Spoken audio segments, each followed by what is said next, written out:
Something a little bit different today. My phone that I record all my videos on has completely died. I think it's got too much salt water in here over the years, and the connector here's fried, the battery's gone, and also the motherboard has fried itself. I've tried to get it repaired here, but they don't have any spare parts in Vietnam, which surprises me actually, because I thought this is where some of the manufacturing had come from. But anyway, so my poor old iPhone 12 Pro Max has shat itself, and she's ready for the bin.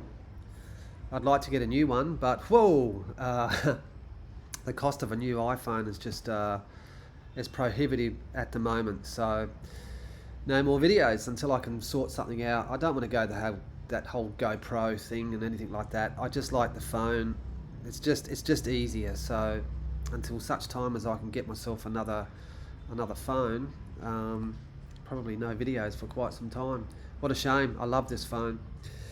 For obviously it being a phone, and also for camera work. I've still got this old banger, which is a 7, right? It's about 8 years old, but this thing's dying. It's so I'm going to be without comms very soon until I can sort something out. Anyway, that's not what this video is about. This video is about this website I found called Numbeo, and I think it's fantastic. A lot of people say, "Oh, how much does it cost to live in Thailand or wherever you want?" I'm currently in Da Nang, Vietnam. I came here for a 9-day stay, and I'm now in my second month. That's how much I like it here, and it's so cheap here in Vietnam. Really, it's cheaper than Thailand for sure, and that's why I've stayed here, because my comm is really cheap, and food and alcohol and just everything is just cheaper here. So I thought, why not just stay here? The weather's great, the beaches are fantastic, and I'm just having a great time. But Bangkok, Thailand, that's my home, man, and I can't wait to get back there. I'm struggling here a little bit with the food in Vietnam. I'm vegetarian, in case this is your first time watching. And while there's fantastic food here, I do prefer Thai food. It's just, for me, it's number one. It nourishes me like nothing else. And trying to find good street food like Thailand's impossible here.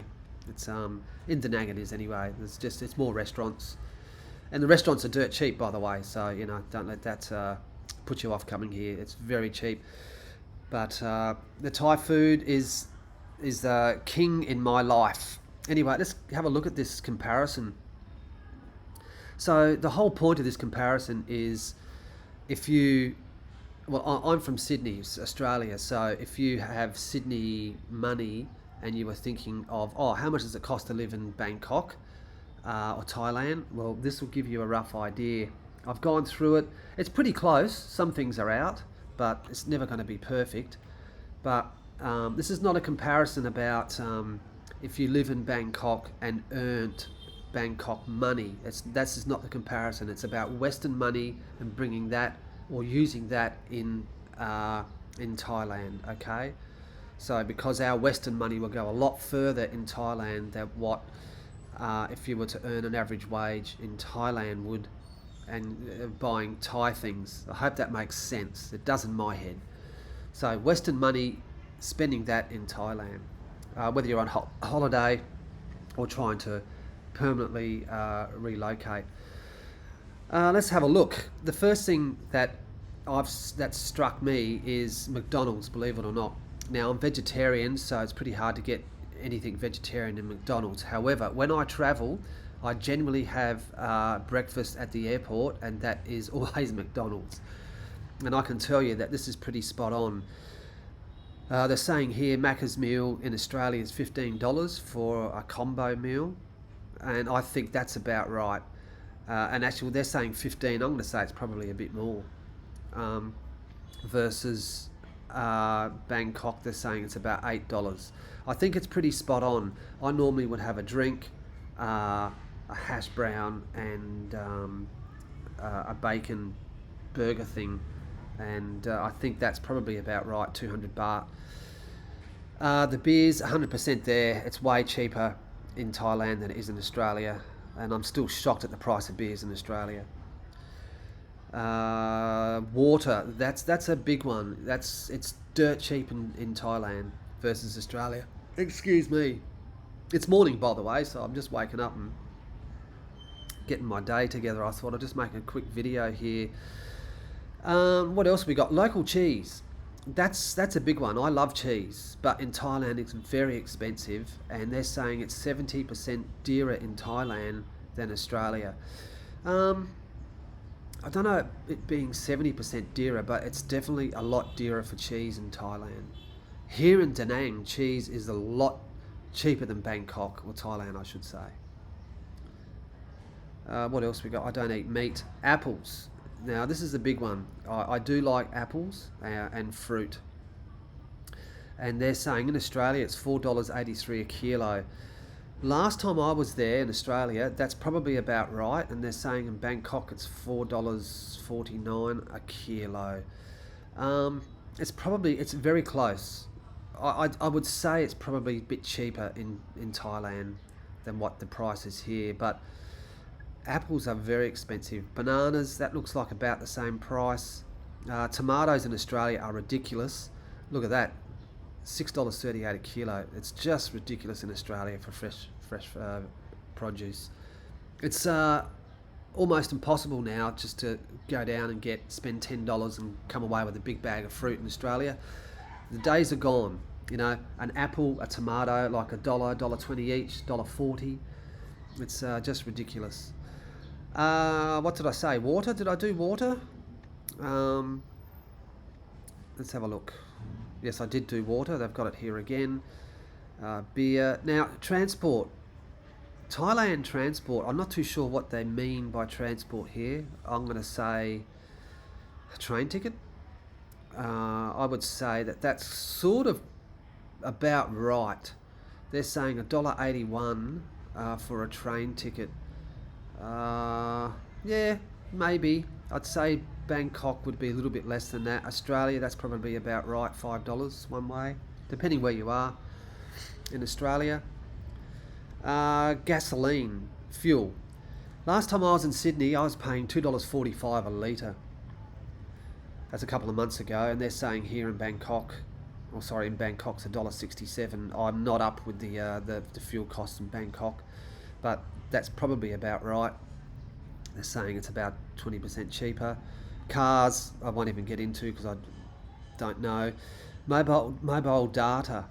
So in Australia, they're saying it's $40 for a 10 gig plan. I think that's about right. And in Thailand, they're saying about 20. I'm not too sure on that. Last time I was in Bangkok, I bought a monthly SIM card, and that cost me 1,000 baht. So what's that? $40 roughly, isn't it? So yeah, I'm not too sure on that, if that's correct. It's definitely cheaper than Sydney though, I know that. Sports and leisure, well, I mean, I don't really do any of that. Childcare, I don't do any of that. Clothing and shoes. I can tell you now that clothing definitely in Thailand generally is massively cheaper. I wear Converse shoes, and they cost in Australia $120. Shoes are just ridiculous in Australia, man. Pretty hard to get anything under $100. Like your normal sand shoes or runners, whatever you call them, are just outrageous. $160, $200, $250 for a pair of friggin' shoes.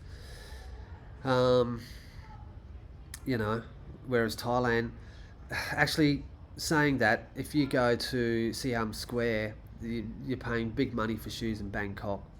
But a pair of Converse in Australia cost me $120, and in Thailand it's the same, $120.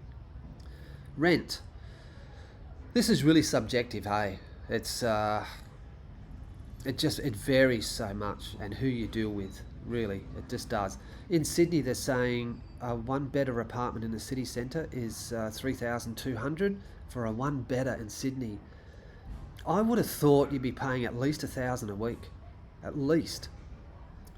But let's just go on their prices. So they're saying $3,200 a month in Sydney, and Bangkok $1,000 a month. Look, that depends what it is, isn't it, really? I know when I was looking down at Sapan Taxon down near the river, the Chao Phraya River. A one bedder there was in Aussie dollars 1,600 a month, but that was on floor 20 overlooking the Chao Phraya River, so you're paying a lot more.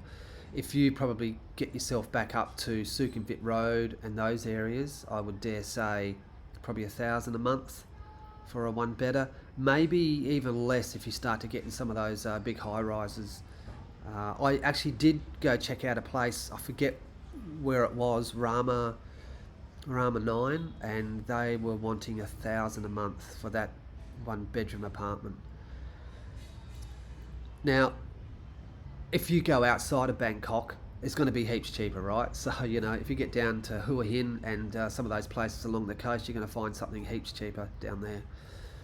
But we're just dealing with Bangkok, that's all we're doing. Here's one for you. Salaries. In Sydney, they're saying the average salary is 6,300. That's the average? Wow, that's pretty good. That's pretty good coin. That's really good coin. Just hang on a sec. That's the average. Just say 6,300. That's a month. Times that by 12 months. It's about 100 grand a year, isn't it? Oh, 75. Okay. Yeah, just seems like a lot. Wonder if that's before tax. After tax. After tax. Yeah, right, okay. Anyway, so they're saying the average salary in Bangkok after tax is 1,000 a month.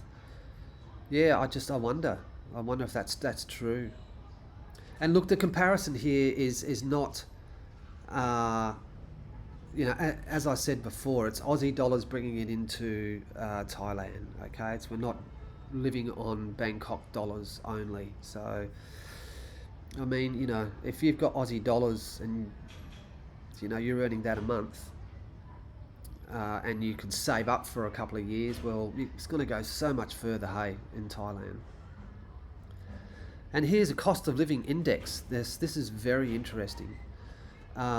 Sydney, I believe, is becoming one of the most expensive cities in the world. It's outrageous. And I've been to a lot of these places. I've been to Beijing, I've been to London, New York, and obviously Sydney and Bangkok. Over my 30 years of travelling, and I can tell you right now that Sydney's it's right up there. Just have a look at the graph. There it is there. Compare that to New York. Compare that to London. It's like, it's not far behind London. I wish Singapore was on this. I wish I could add Singapore into this just to see what it was like. Singapore is very expensive for accommodation, but you could live quite cheaply with food and drink and clothing and stuff like that. It's just the accommodation that's astronomically out there, just like Sydney is. So there you go. This is called Numbeo, and you can just get in there and you can just do a comparison. Let's go try another one just quickly. Cost of living comparison. You just click that and you select a city. Let's just go Da Nang, Vietnam, and then you go to here and you type in another city, Sydney, and Sydney, Australia. And have I done the right thing? Yes, I have. And it comes up here in the indices difference here. It comes up with an overall spreadsheet of how cheap things are, and then of course, you know, you come down here and you start drilling down and you can see the prices. I can tell you it's really cheap here in Vietnam. That's why I've stayed so long. My money has just, I think, gone an extra third further based in Thailand, doing the same thing. I really think it has. I mean, staying in Bangkok, the accommodation costs there are a lot more expensive than, let's say, Da Nang, Hua Hin. And definitely, you know, Samui's just outrageous again. You know, you're on a tourist island there, so yeah, very interesting stuff. Check it out. I'll leave the link down below. Numbeo. And don't forget, my phone, she's dead, completely dead. Oh, my baby's gone. So probably no vids for quite some time. Oh well, you know, I've been going for 5 years, and I think I've done 360 videos or something, so it's probably time for a break. It's been a long journey, and it's been enjoyable, but a little bit burnt out with it. Anyway, check out this Numbeo website. Catch you later, guys.